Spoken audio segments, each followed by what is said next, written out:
evening. My name is Kristen Pietryka, and I am the managing editor of Frame Your Future, the Communication Arts Department blog here at Marywood-University. 5 of our Comm Arts students blog weekly about department news, media organizations, current student profiles, alumni profiles, and industry trends.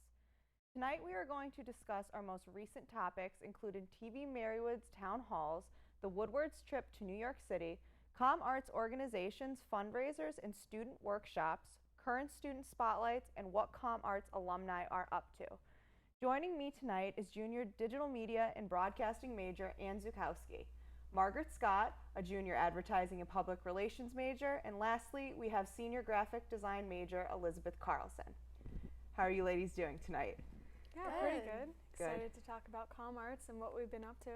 Great. Let's start with our first topic of the evening. Ann, please tell us about the Woodward's trip to the College Media Association Conference in New York City. So a few weeks ago, 7 members of the Woodward had the opportunity to go to New York City, which is the media capital of the world, for the College Media Association, which is a journalism conference that national colleges and students get to go to the conference and get advice from professionals.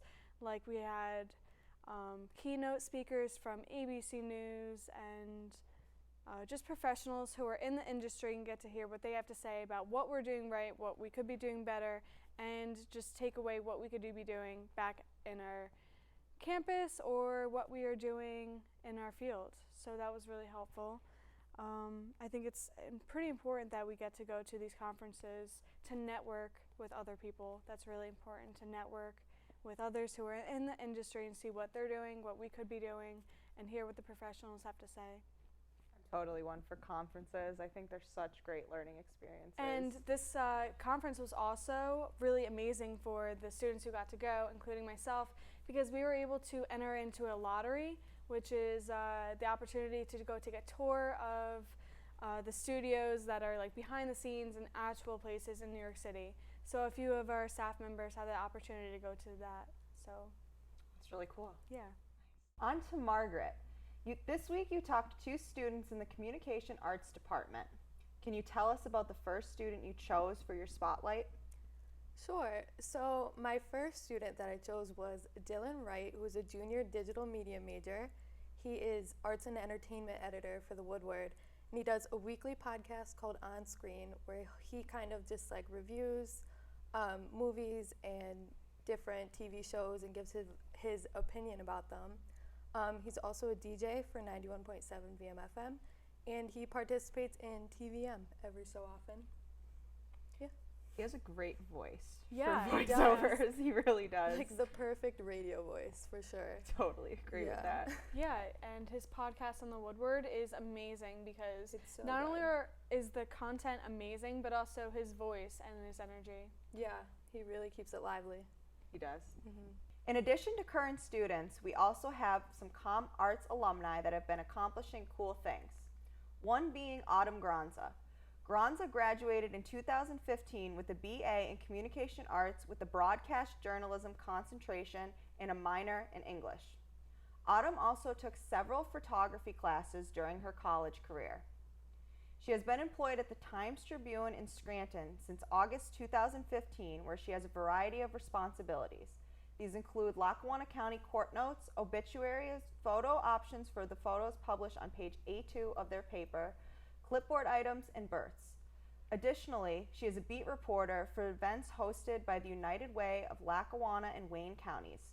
She writes weekly content for the business sections People on the Move, Business Briefcase, and Business Buzz. Also, she writes around towns and interviews students from 7 area high schools for the school notes section. During the spring, she interviews students for Scholastic Superstars and writes and photographs high school graduation. Granza also manages the Yes Desk's Twitter page, where she posts breaking news, community events, photos, and she schedules tweets using social media management tool Hootsuite. During her time at Marywood, Autumn was involved in the Woodward and held the position of editor-in-chief during her senior year. I don't know if any of you remember Autumn, but yes, I remember. Yes. Yes, I had the fortune of working with Autumn, and she was definitely one of the most smiling, happiest people I ever got to meet, and I don't know why. She's just incredibly sweet and nice, Yeah. and she was very good. She's as amazing at editor-in-chief. photography too. Yes. So I didn't realize that she has took some classes here at Marywood, but that's really cool that she not only does that as a hobby, but also like shares that with social media. And she's a great role model as a journalist as well. She's a fashionista too. Oh, I yeah. always liked her style. I can specifically remember telling her multiple times that her outfit was cute, or I like the way she did her hair, or like her makeup, or she's just a great person, and she's very successful so far out of college. We're all very proud of her. Yeah. That's awesome. Now on to Elizabeth. I know you researched and wrote about Starbucks' new spring cup design and what Starbucks is encouraging their customers to do. Can you tell us more?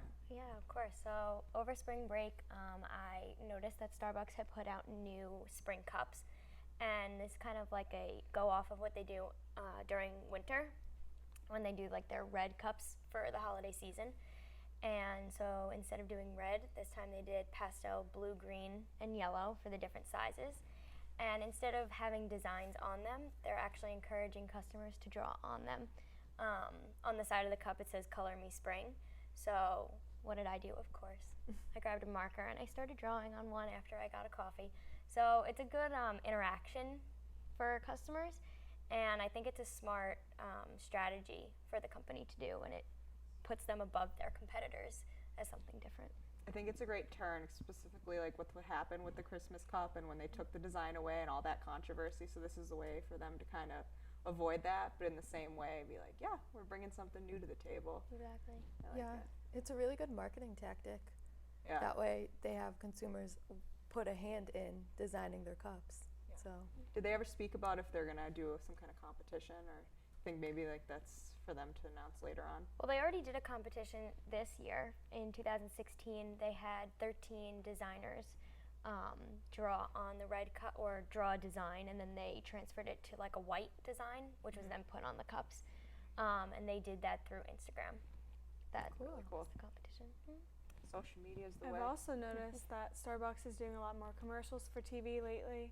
So definitely, but they do it in a unique way. They're showing what Starbucks customers do, so that everyday aspect. I always look forward to seeing Starbucks commercials because they take a completely different approach every single time.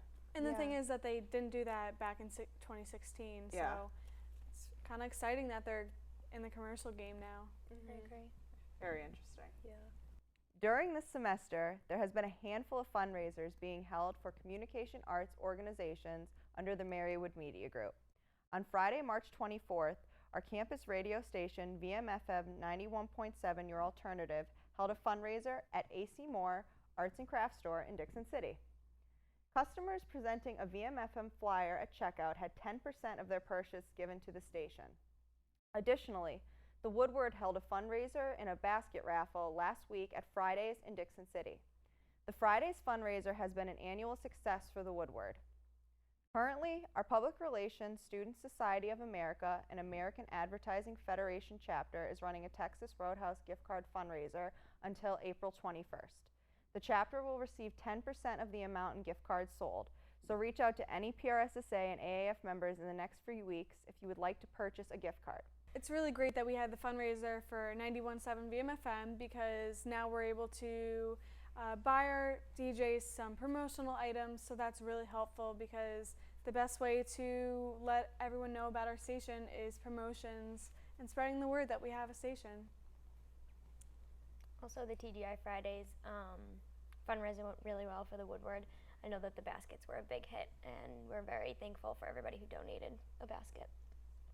Then I can talk on behalf of the Texas Roadhouse fundraiser that I think it's just going to be great. First of all, the free appetizer is a good selling point, Yeah, but getting the for 10% sure. back is really great, and it's going to help members raise money. Even if we raise the minimal amount we're thinking in our head, it's so helpful for future conferences, because when you think about conferences being anywhere from $30 to $60 per person to get sent, like that amount helps just to be able to say, you guys are registered, we're good to go, and then have that extra money in the account to not drain it out. So everybody knows budgets and dealing with all that, so Yeah, fundraisers yeah. are very, very vital, Yeah. especially in our department, and I think we're all doing a great job keeping the ball rolling. Agreed. Yeah. Last week didn't only hold the Woodward's fundraiser, but also a PRSSA and AAF workshop for creating a resume and portfolio that pops. Marywood alumni and previous alumni spotlight Mandy Pennington, a digital marketing professional and adjunct professor at Marywood, presented the workshop and gave advice to both undergraduate and graduate students in attendance.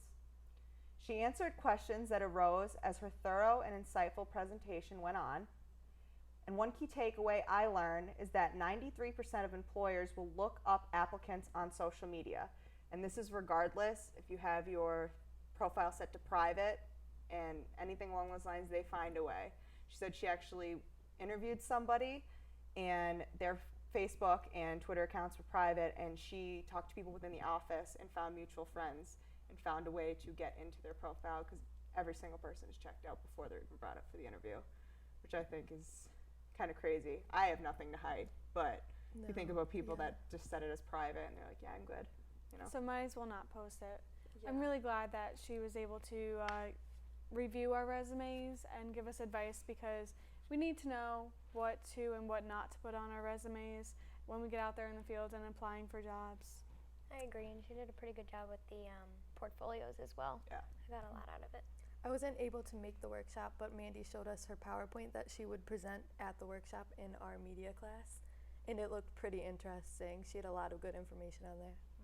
I really liked how she took polls on Twitter with other professionals from a variety of areas in the comm arts industry, and then asked them what they look for in applicants. And they said in resumes, like, be concise, proofread everything a million times, because one grammar, spelling error, like, your resume is down to the bottom of the pile, which people don't realize that, like, detail oriented is really important. And then just the little things like adding color to your resume. You're always like taught like black and white, but she's like, yeah, I use maroon and orange, and I was like, oh, that's pretty cool. Like, I'm gonna start boosting up mine and make it a little bit more colorful and happy. So now let's go back to Anne to hear about how the Marywood Media Group hosted a second town hall last Thursday on gender equality. Yeah, so this semester MMG has been working with TV-Marywood, and in the TV studio we'll get a crew together and put on a hashtag TVM Town Hall, where we invite professionals from different topics. Our first show was about immigrants and refugees. That aired in February.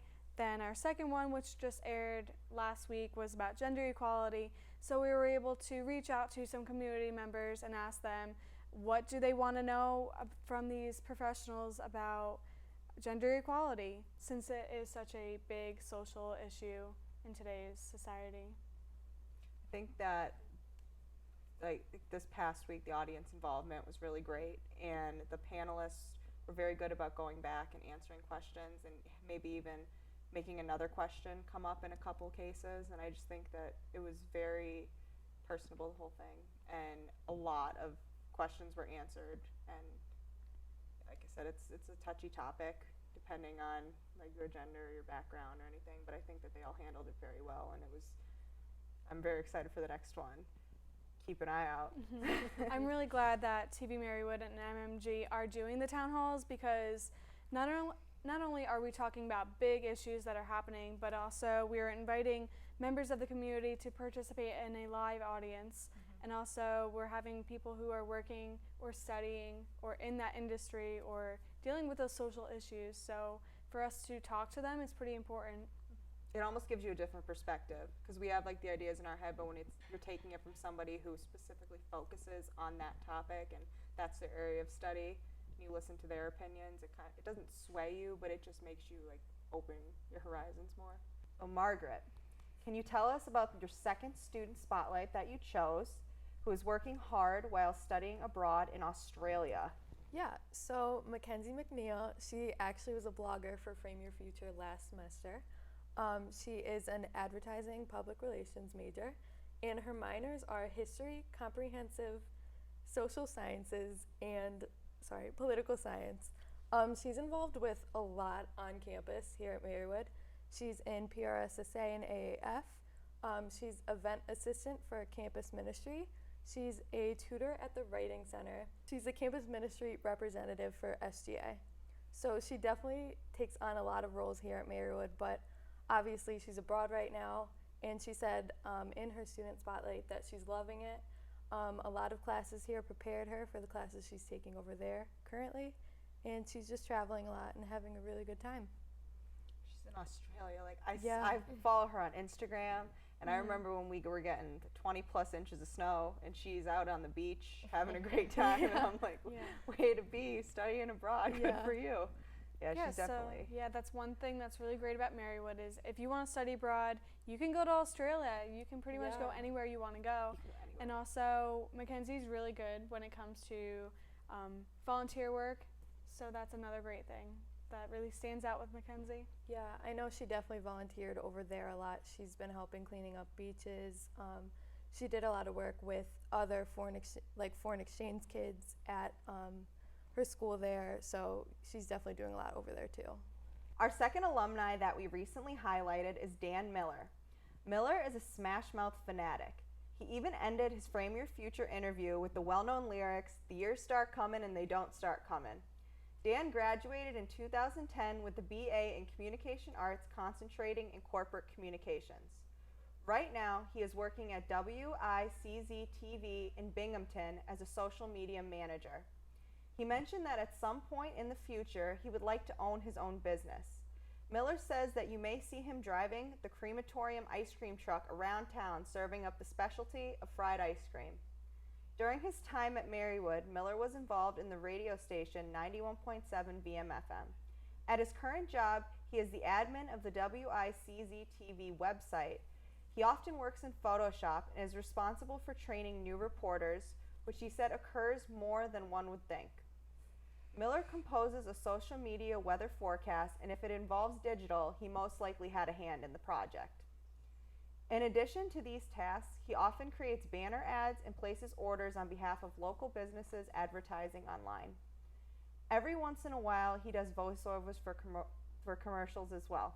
I didn't know that he's from Binghamton. Unfortunately, I was not here at Marywood to even meet him, but I think that's pretty cool that he's up at Binghamton. I think that's a lot going on there between voiceovers, creating banner ads, working in Photoshop, being like actually on the radio, and then doing everything social media and website wise. It's like, yeah, he can do it all. He can do it all. And he drives an ice cream truck. Not yet, but he said he wants to. That's his dream, is to own the crematorium and give fried ice cream to everybody. I can't wait for that then. Oh yeah, I'll have to find him for that ice cream. Yeah. Keep an eye out for sure. that. And it was so hard for me to say those lyrics without singing them. Because even when I was editing the post, I thought to myself, the years start coming and they don't start coming. And I think it was a great way. He really showed his personality just by ending it that way. So he seems like a really cool guy. And we had two great alumni spotlights that really highlight how prepared we come out of comm arts at Marywood. So let's move on to Elizabeth, who recently researched how big brands are pulling their ads from YouTube. Can you tell us more about this? Yeah, so a couple of main companies like Lyft, AT&T, Johnson & Johnson realized that their ads on YouTube were being placed next to ads that were seen as inappropriate or offensive towards some people. So they started pulling their ads. YouTube is probably one of the most popular places for young people to go and watch videos, and that's where they need their demographic to come from. Like, they need to reach that demographic, so they kind of had to start putting their ads on YouTube. But once they found out that they were being mixed in with a bunch of different ads, they started to pull because they don't want their companies to be seen as inappropriate or anything like that. So it's very interesting to see how they're pulling their ads. I really wonder what YouTube's going to do with all of this. I'm excited to see like how they take this on, because if that's the big names are the ones pulling, that's where most of their profits from advertising are coming through their videos. So I really wonder what's going to happen next. Exactly. But I can completely understand why they would want to do that. You don't want your brand represented by something that's discriminatory or looked at in a negative light, because consumers are going to see that and automatically just reflect right on your brand. Yeah.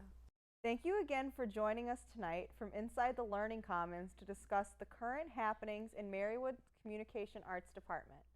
For more information about Frame Your Future, go to www.frameyourfuture.wordpress.com. Follow Marywood-University's Communication Arts Department on Facebook at MUComArts and follow us on Instagram at MUComArts. Catch up with us next time and have a great night.